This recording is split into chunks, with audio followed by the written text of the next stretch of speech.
Now, spring in Utah is one of my favorite times. It doesn't matter if you're in southern Utah enjoying the warm weather. Maybe you're in northern Utah and you're still doing some skiing, but there's so many options. So as you're planning your spring break, let's get back to our local economy. I want to bring in Pitt Grewe with the Utah Office of Outdoor Recreation.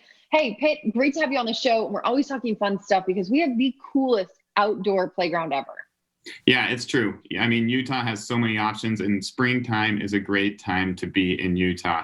Ski resorts are still open until about mid-April, and typically this is the time when they're the quietest. So it's a Yeah. great time to enjoy it. But also, the desert is pulling us in with that warm weather, and we're getting excited to go explore down south a little bit as well.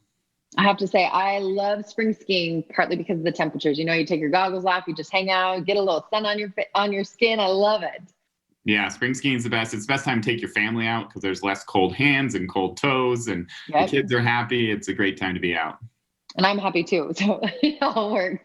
Well, let's talk about some ideas as people are thinking about where they could go for spring break, whether it's southern Utah or northern Utah. We talked skiing. What about if they're heading south?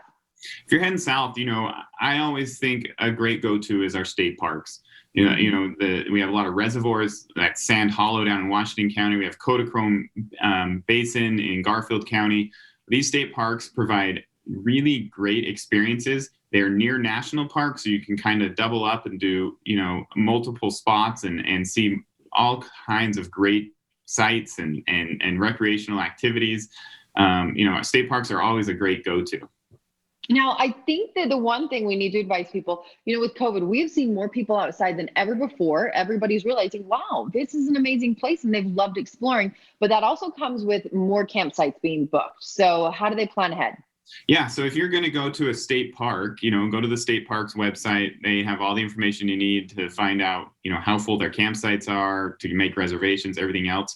For any place else in the state, you can use recreation.gov, which helps you to find campsites, not only how to get to them, but then you can reserve them, make sure you have a spot when you get there. A lot of times we leave Friday afternoon, we pull into that campsite late at night, and nobody wants to drive around in the dark looking for a place to camp. It's always great to know that you've got a place reserved and you can slide right in there and start your trip.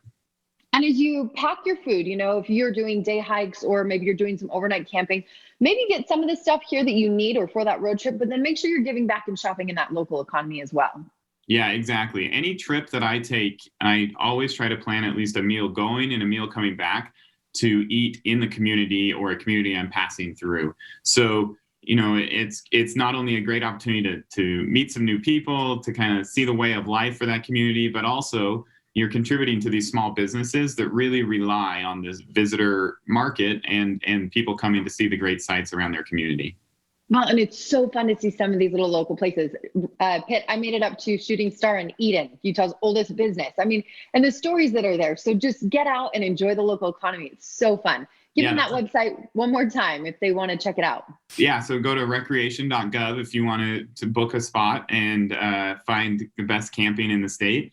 And then again, just enjoy it, explore, take advantage of the local communities. 100%. Pitt, great to see you. Yeah, thank you.